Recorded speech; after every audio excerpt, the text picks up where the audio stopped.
You're listening to the Pre-Hospital Care podcast on the Medics Academy Network. Welcome back to the podcast. In this episode, we're going to be exploring the role of social identity processes in the collective experiencing of trauma and adversity with Jo Mildenhall. So today is really explore the collective experience really of trauma amongst NHS ambulance personnel during the COVID-19 pandemic. True to say, it was a period that tested the resilience and indeed the identity of emergency teams like never before. So we're going to uncover the inspirations behind this research, examine how social identity processes provide a profound lens to understand ambulance service teams and how they navigate trauma. So what we're also going to do is just really let Jo walk us through her methodology, highlighting the value of longitudinal qualitative approaches and indeed the unique hurdles of conducting research during a global pandemic. So the findings shed light really on how group memberships within teams influenced emotional and behavioural responses, revealing the cultural dynamics within NHS ambulance services that shaped collective resilience. So we're also going to delve into the prolonged impact of the pandemic, its effects on individual versus collective processing of trauma, and what it taught us really about fostering solidarity under strain. And finally, we're going to discuss the practical strategies for leaders in emergency services to build resilience, mitigate trauma, and apply these insights to other high-pressure professions. So to do this, we have Dr. Jo Mildenhall with us. Jo is a paramedic with over 2 decades of operational and managerial experience in ambulance services.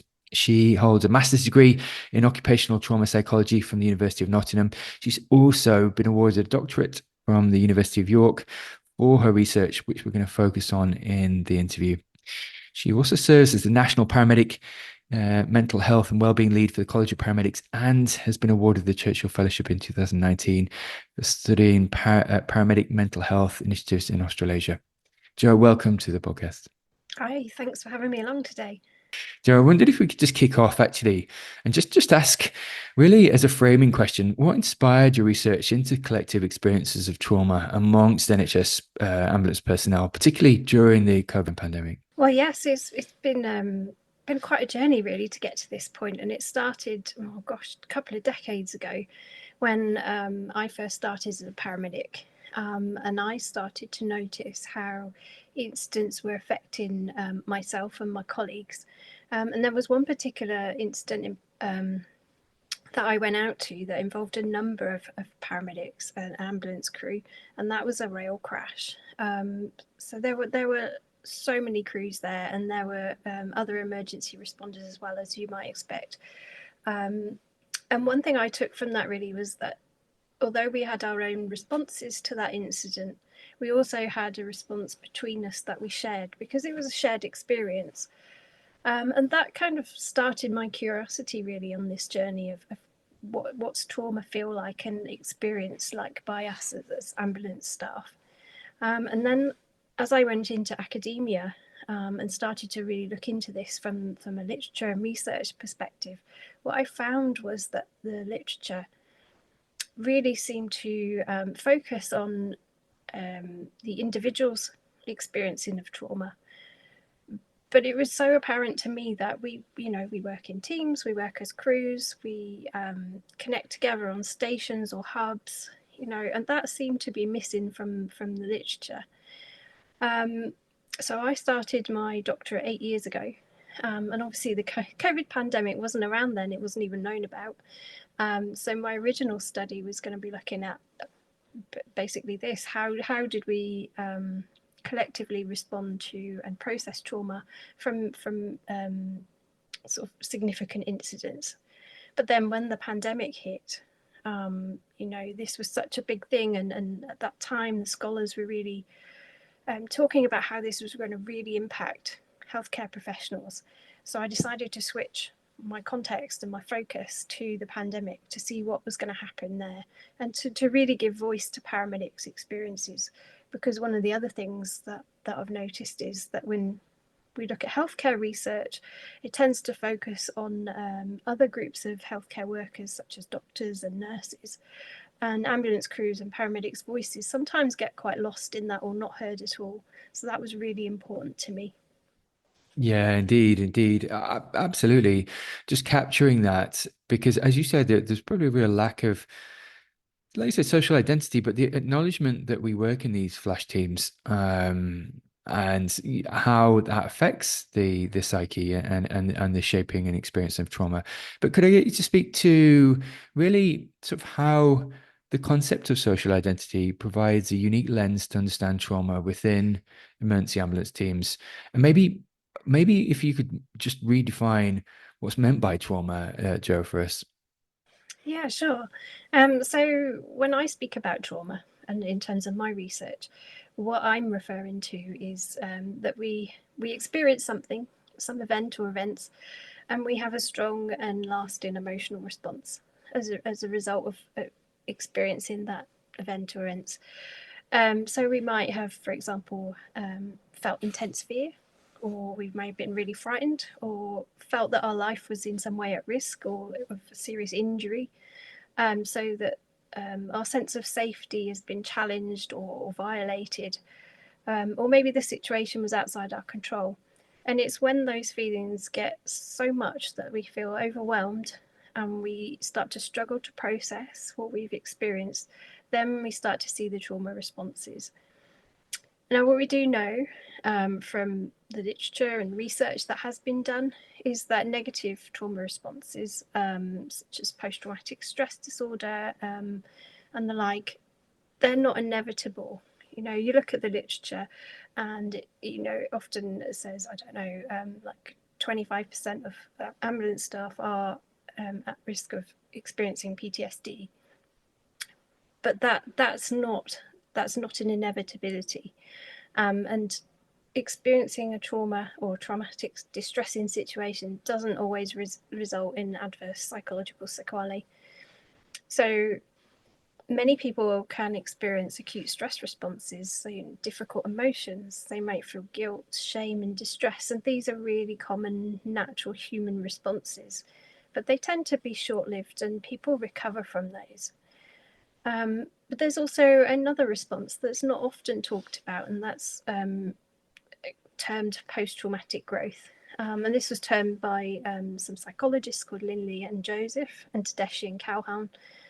And Tedeschi and colleagues, they really defined post-traumatic growth as a positive psychological change experienced as a result of the struggle with trauma or highly challenging situations.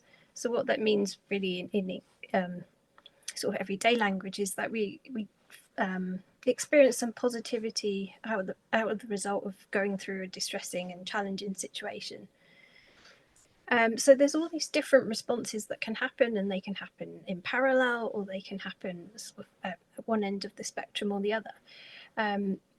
What we do know, again, is from wars and natural disasters, those sort of prolonged traumas, resilience has been found to be a key response within communities responding to those situations, and also post-traumatic growth, what I've just talked about. The data really estimates that around 30 to 80% of people that have experienced trauma do also experience some degree of growth. So that's quite a lot of people experiencing sort of positive outcomes from trauma. So I think we need to really hold in mind the range of responses that people can have. So just to bring this back to paramedicine, I think an important point just to say here in the context of my study is how paramedicine has defined trauma. And really, since the turn of the century, we've seen some quite significant changes really in how trauma has been defined. So back in the early 2000s, the definitions out there were really around what's a traumatic incident.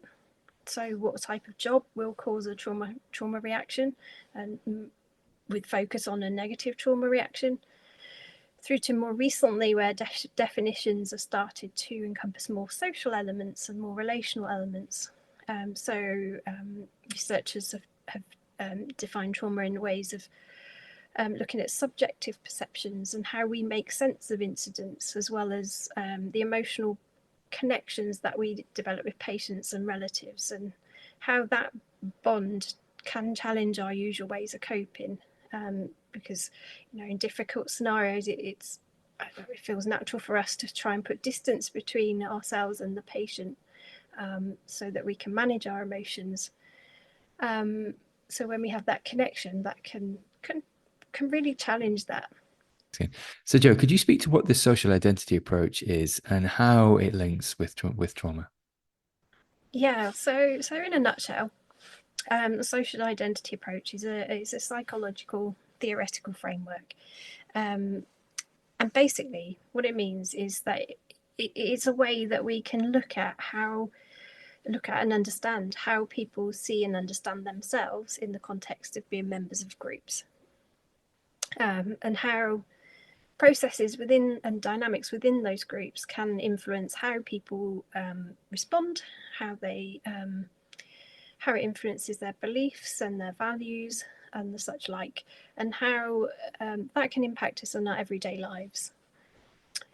So in terms of group, we're talking about group memberships. If you think about your everyday life, we're members of many different groups. So like, for example, you've got your different groups in work.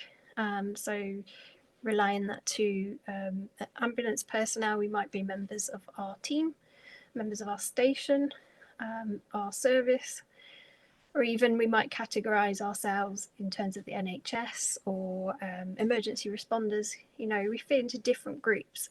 And then we've got other groups in our own lives, like our family, sports clubs we might be members of, etc.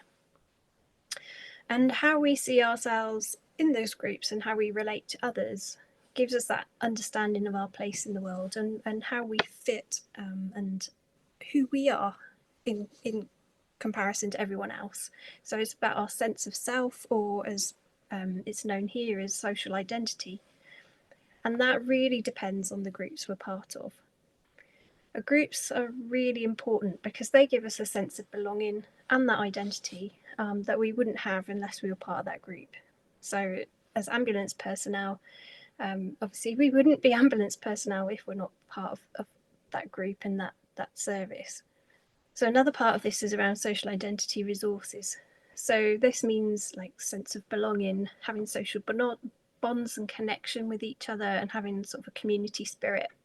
And it's this bit that has been looked at before in research, and how those resources and the memberships can actually mediate the relationship between trauma experiencing and post-trauma outcomes. So, Jo, could you walk us through the research methodology and indeed why you chose longitudinal qualitative approaches, or maybe more long form narrative? Did you feel like that was maybe a better tool to capture the individual and indeed shared experiences of trauma? Oh yeah, absolutely. So look, I'm a qualitative researcher, and my absolute passion is seeking to understand real world phenomena, things that go on, as to how people experience them. And what's really important to me is what that experience is like for people, what the impact is on them and those around them, and how it's shaped them. So I really wanted to understand and capture what it's like for ambulance personnel to live and work through this pandemic as it was actually happening. And that was also really important to me, because I didn't want it to be a retrospective account. So many studies looking at trauma do rely on retrospective accounts, but I wanted to capture the immediacy of feelings and thoughts that could be lost if you ask people to look back and reflect on experiences. So I really wanted to capture and understand their raw emotional experiences in real time, which is one of the things really that makes this study unique. And in terms of longitudinal design, initially it wasn't going to really be that. So it started off as a 6-month study, and that was going to be it. As we started to get like 4 months into the pandemic, it was quite clearly obvious that this pandemic was not going to stop anytime soon. So in discussion with my supervisor, we agreed that it would be worthwhile extending the study to a year. which was amazing because it meant I got to see how my participants were affected over that time, whether they experienced burnout, post-traumatic growth. You know, I could see so much more from extending that time. In terms of the method I used, so I originally was going to use a method called focused ethnography, which isn't really that well known, particularly in paramedicine, but it is known more in other healthcare research. So what it is it's kind of similar to traditional ethnography. So it looks at the study of cultures and people's social meanings, but it differs in quite a few ways. So as the name of it suggests, it only looks at a focused experience, so a single experience, and this comes after you've done a literature review and you've formulated some research questions. And that's quite different to traditional ethnography, where you tend to go and research what's going on, and then that will inform your research questions. Focused ethnography is also short-term data collection over a fixed period of time. So when the study was 6 months, that was perfect. But as we got to extending the study to 12 months, it was quite clear that we were really extending those boundaries of what focused ethnography is. And with some of the other challenges that I found in instigating this methodology, which I'll come on to in another question, it was really decided that actually focused ethnography wasn't going to fit anymore. So it turned into being a qualitative inquiry, which in its simple terms is conducting some interviews and seeing what people's experiences were that way. So could I get you to speak to some of the challenges you faced while conducting interviews, Joe, with ambulance personnel during the first year of the pandemic? Speaking just anecdotally, as a critical care paramedic in that time, things were exponentially more challenging, especially within cardiac arrests, but everything in between that, because you just had this layer of PPE. The communication was really challenging, both with staff and relatives, exponentially so. And actually, especially when you kind of got back into the debrief, there was this sense that, you know, this is just we haven't navigated this territory before as teams, and maybe we haven't even felt like we prepared psychologically for this, and it was just this bizarre experience, really, and trying to get used to a new normal. Could I get you to speak to some of the challenges you had sort of conducting the interviews? Yeah, well, in terms of doing the interviews, I say this originally I wasn't going to do. Well, I ended up doing telephone interviews. Originally, I was going to do face-to-face interviews. So obviously, with the pandemic restrictions that we had in England at that time, I couldn't do those anymore. I was also going to do observations going into, I wanted to go into ambulance stations and follow crews and see what happened there. Again, there was no way that was going to happen. So yeah, I had to change the way I was going to collect data. So I went to telephone interviews, and I actually did 3 interviews. So I did an interview sort of April, May time in 2020, just after we'd gone into first lockdown. Did a second interview with all my participants September, October 2020, so about 6 months in. And then the final interviews were February, March 21. And that, yeah, I had about 30 participants and 14 participants by the end. So actually doing the interviews themselves, because they were on the telephone, they weren't that challenging, particularly. And I have to say my participants were absolutely amazing. I guess one of the challenges was knowing when to stop interviewing. So after the 3 interviews, I really wanted to extend that, but I just couldn't do it because of the confines of the PhD, really.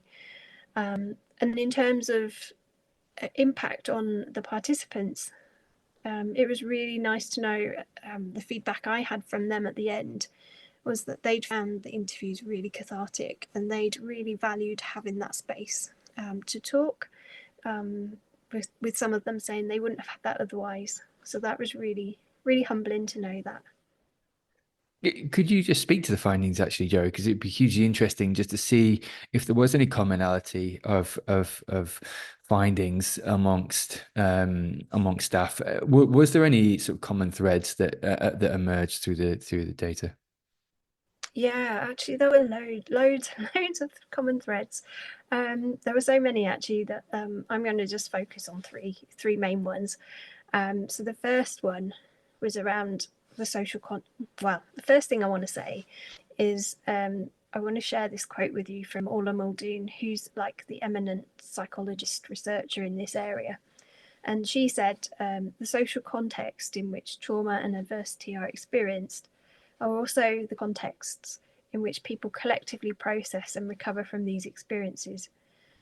And I think that's a really powerful statement, and it really talks to the findings of my research, because that's exactly what I found. The social context in which we have these shared experiences through doing our work is really important in terms of how we collectively process and recover from those experiences. So in terms of just breaking down my findings a bit more in this area.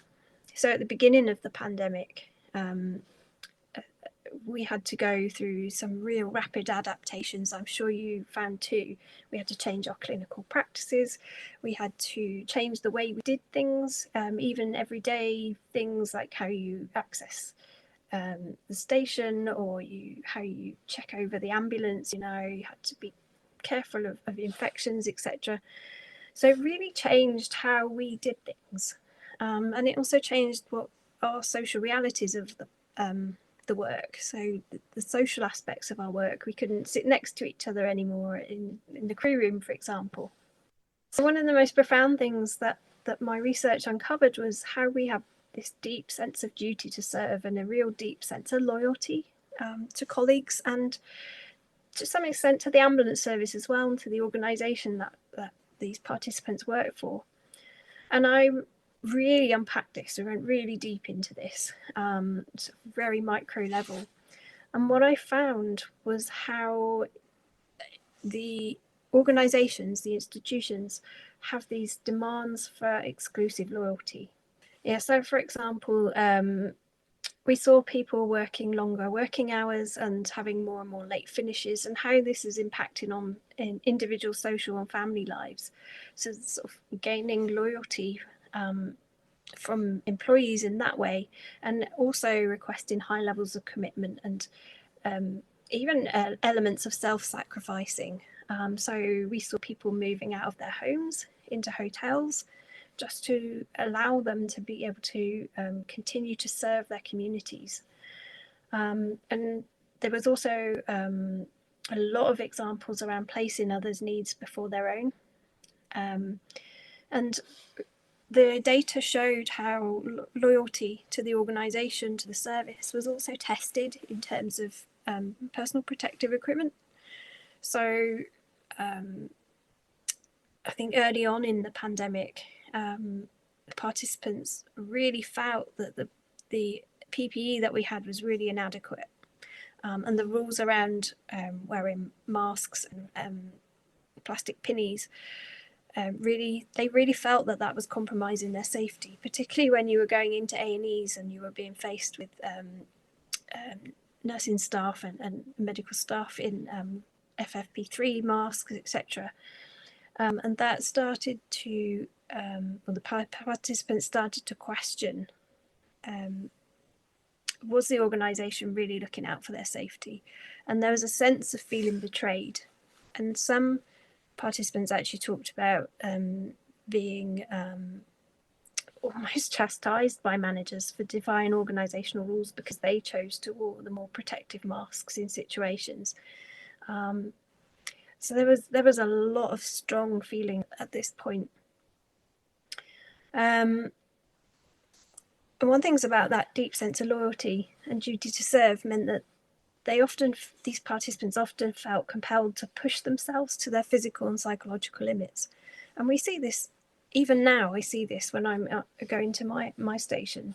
There's this expectation, unwritten expectation, that you will work to your limits, and it's this that the participants perceived was expected by organisations in the pandemic, and it was often to their personal detriment. And to avoid any feelings of guilt and shame from those in their group and their organisation, they would conform to this and they would do this. So yeah, there was this real dark side, if you like, to this organisational culture, and it was really quite toxic, the things that people were talking about. And what I found as this study went on was that it really wasn't sustainable. So it called into question the participants' social identities of who they were as ambulance personnel or as managers, because I interviewed some managers as well. It really impacted their sense of self. They felt worthless to the organisation because they were giving so much of themselves that they felt that they were dispensable and their safety wasn't considered. And I actually called one of my themes in my thesis shutting the stable door after the horse is bolted. And that was around decisions being made really late in the day. So, for example, around what level of PPE you should wear and when, and etc. And participants told me numerous times actually that they felt like cannon fodder. So you've got this whole cultural thing going on within the organisation. There was also a cultural element from society. So do you remember originally when the pandemic started, we had the Thursday night clap for carers, and really at that time, healthcare staff were seen as heroes, which my participants found really difficult to sort of acknowledge, really, because it didn't really fit with their identity of who they saw themselves as. So in terms of trauma and adversity, Joe, could I get you to speak to what the study showed in regards to trauma and adversity? Yeah, so this was really interesting. So you remember at the start of this podcast, I talked about all the different responses that we might see to trauma, and this is exactly what I saw. And I was really taken aback, really, by the extent of the trauma responses that I saw, and how this really, really impacted participants at a really deep level. So we saw things like prolonged distress, and this was complicated by multiple exposures, because we were going out to, for example, many people who were seriously ill or dying and having to resuscitate or not resuscitate. And because of the pandemic restrictions that were on everyone, particularly at the beginning of this whole episode, people weren't able to use their usual coping mechanisms. So people really wanted to meet up with their friends and family, wanted to go down the pub, normal things that we do regularly here. And now we couldn't do it then. So they weren't getting that time to process the things that they were being exposed to. They couldn't escape from it because it was affecting every aspect of our lives. They weren't getting that downtime. And many people I found were so moved by the things that they were seeing. And this kind of built up as the study went on. So by the end, or actually rather by the middle of the study, I was seeing more pronounced distress, psychological dysregulation, so people finding it really difficult to manage their emotions, as well as feelings of exhaustion. We saw participants in what we call prolonged survival mode. So it's just trying to get through every day, but being in sort of a chronic hypervigilance state, so just kind of being open and aware to all the dangers around them and the risks all the time, which is exhausting. And these are the things that are likely to magnify negative trauma reactions. And I did see those, but I also saw the ways that participants tried to cope. So because they couldn't access their friends and family and their usual coping mechanisms, We saw more dissociation, so that's like becoming disconnected from themselves, feeling numb, feeling detached from their emotions.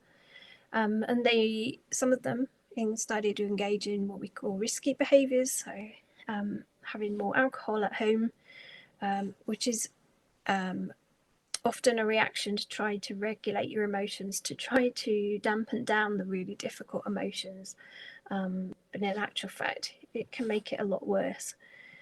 One of the other things that we saw, and this was really prominent actually, and it also relates to other healthcare professionals in research that I've seen since, is around the deep sense of betrayal and abandonment. So this came from, for example, families who, so we had one example where a participant was shunned by their own family, told to move out because they were dirty and full of infection and we want you in this house. And then there was a perceived betrayal by the organisations that I said about earlier. So this led to a great deal of guilt and shame. So one of the things, for example, was I've got a quote here from one of the participants, and they said, "Our service is saying that when you do chest compressions, you should put a tea towel over the patient's head." And I just think that's so inhumane. I understand why they're saying it, but it's so different to what we've ever done before. And also, it doesn't look very nice either.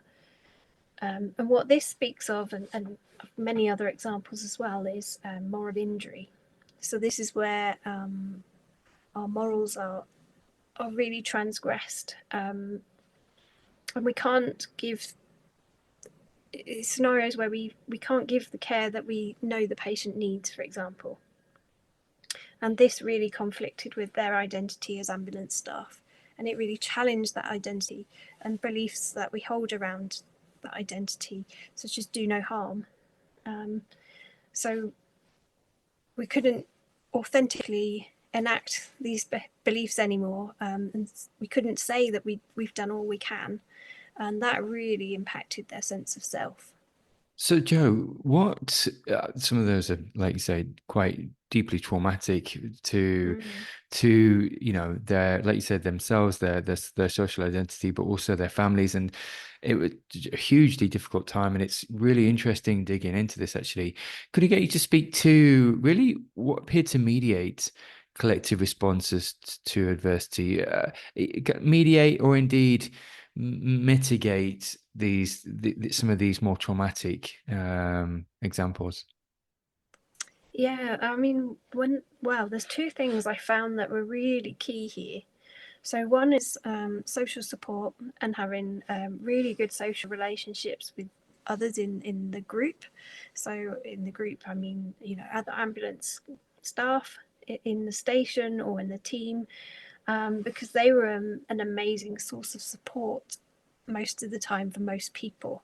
Obviously, we can't speak for that for everyone, but that was really important, because it allowed people to connect, allowed people to offload their emotions, talk through scenarios that they'd attended, how they felt. So yeah, that was absolutely key. The other thing was good relationships with leaders.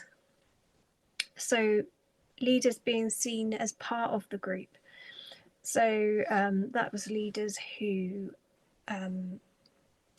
would lead by example. They would go out on jobs, and they wouldn't sit away in their offices. They would actually go and respond to calls as well, and they were seen to support the crews.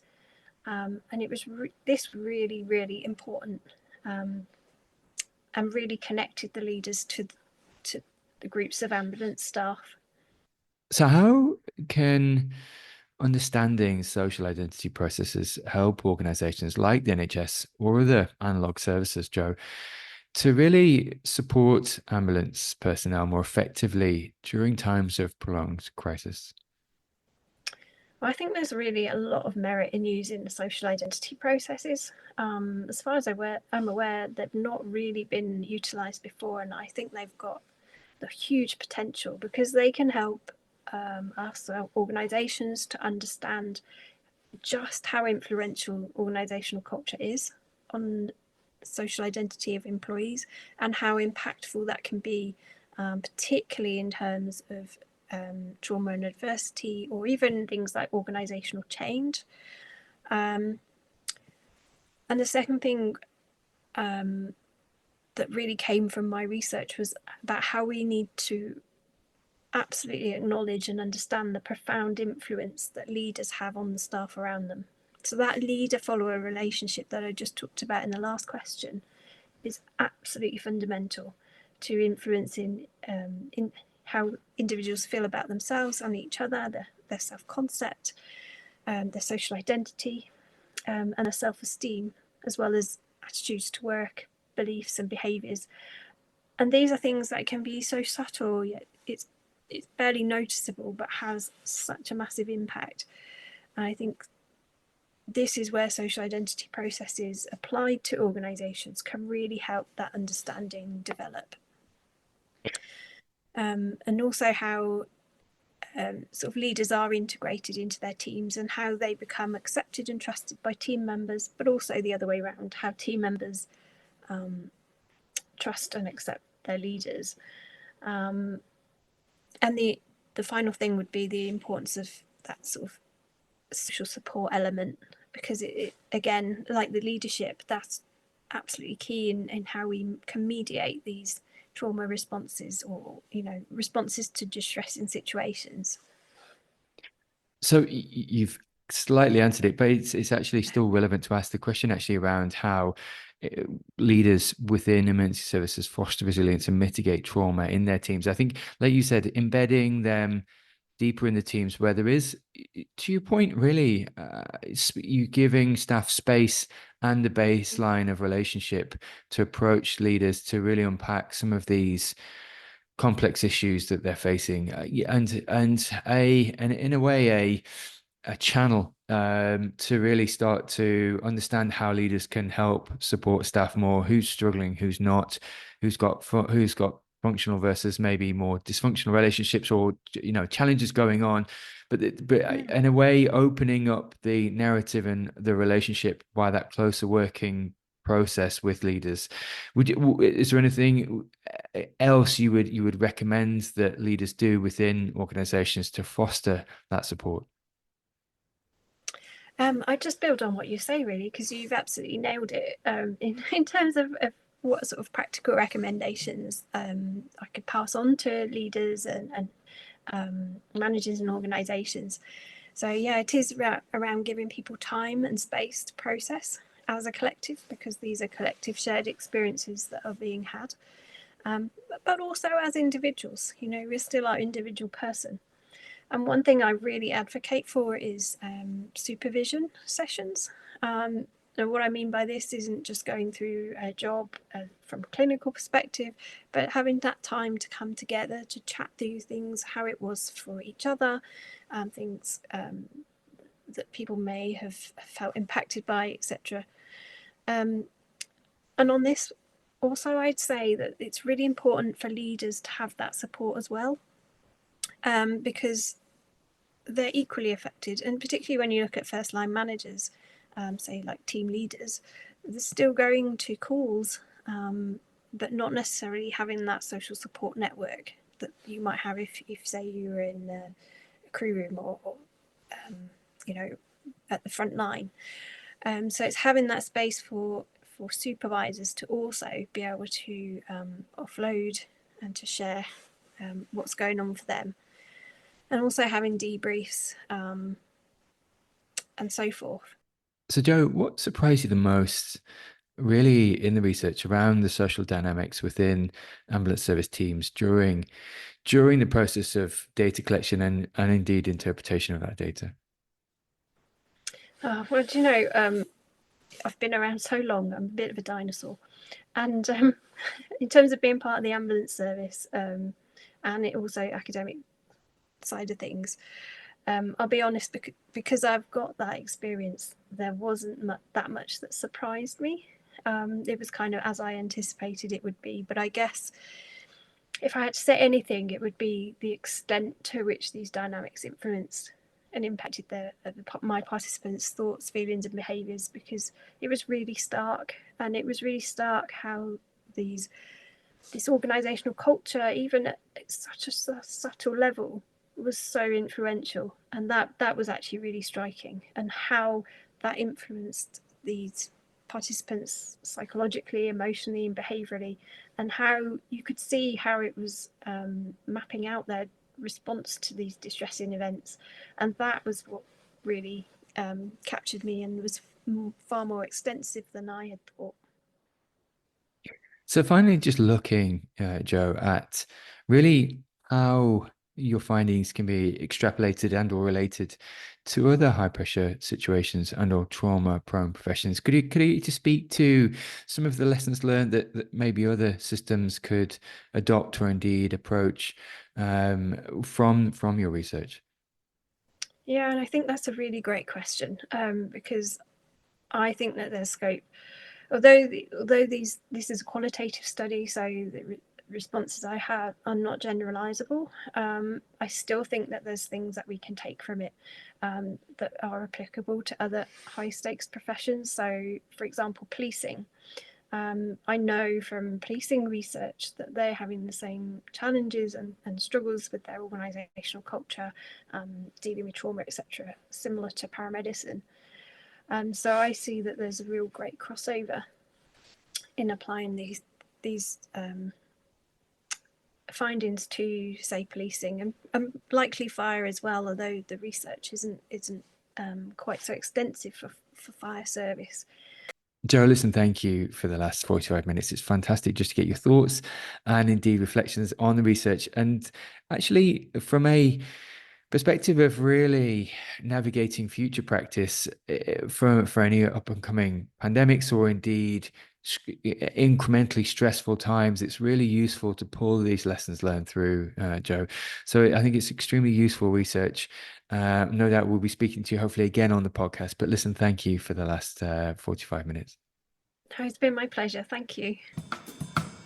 You're listening to the Pre-Hospital Care podcast on the Medics Academy Network.